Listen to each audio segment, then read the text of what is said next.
Amis du jour, bonjour, amis du soir, bonsoir, c'est McFly Best Training, j'espère que vous vous portez bien.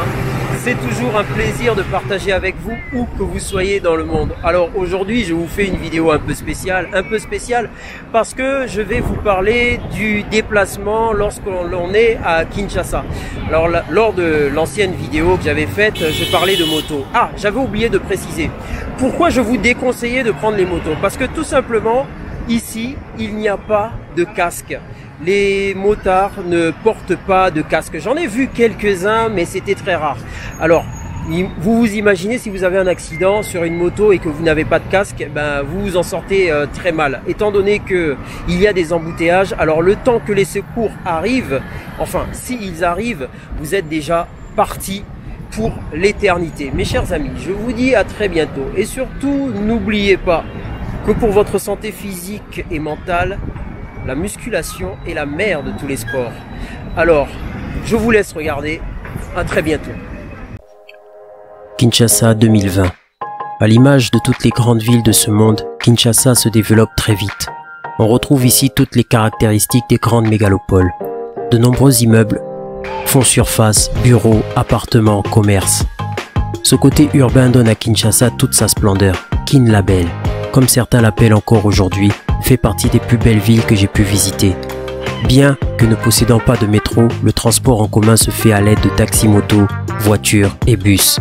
Se déplacer dans cette ville se fait de façon simple et agréable en dehors des heures de pointe et pendant les périodes où les précipitations se font rares. Pendant les heures de pointe comme partout, on peut avoir à subir des embouteillages. En taxi, les chauffeurs font preuve d'un sens de l'orientation hors du commun pour trouver des routes moins encombrées. Mais souvent, ces routes sont généralement en mauvais état. Par temps de pluie, des mares se forment et cela devient le cauchemar des voitures basses, des motos. Pour ceux qui en ont les moyens, les 4x4 sont la meilleure solution.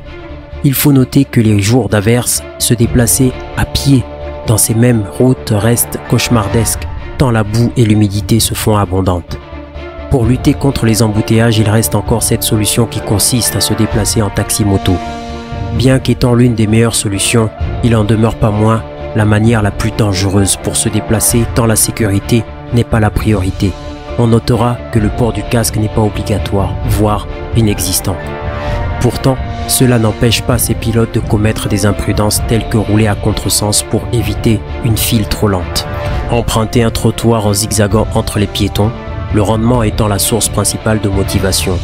De nombreux motards risquent leur vie et celle de leurs passagers. Pour lutter contre les embouteillages, une solution a été mise en place, le saut de mouton, une sorte de passerelle qui consiste à passer par-dessus les carrefours pour éviter les ralentissements.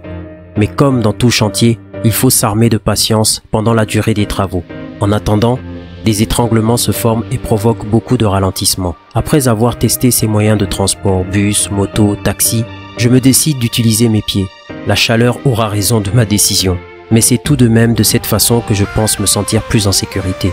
N'étant pas encore habitué à ce type de conduite, je me dis qu'à l'avenir, se déplacer dans Kinshasa deviendra une partie de plaisir, tant les autorités mettent tout en œuvre pour améliorer cette situation.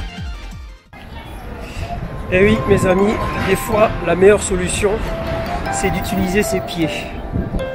Parce que en moto, on n'est pas très rassuré, mais en avance, au moins à pied, on a les yeux partout, on est maître de soi et on avance à la vitesse qu'on veut, mais on avance quand même, tout simplement. Je fais beaucoup de répétitions. Bon, voilà, allez, c'est parti. Bientôt arrivé à destination. À bientôt.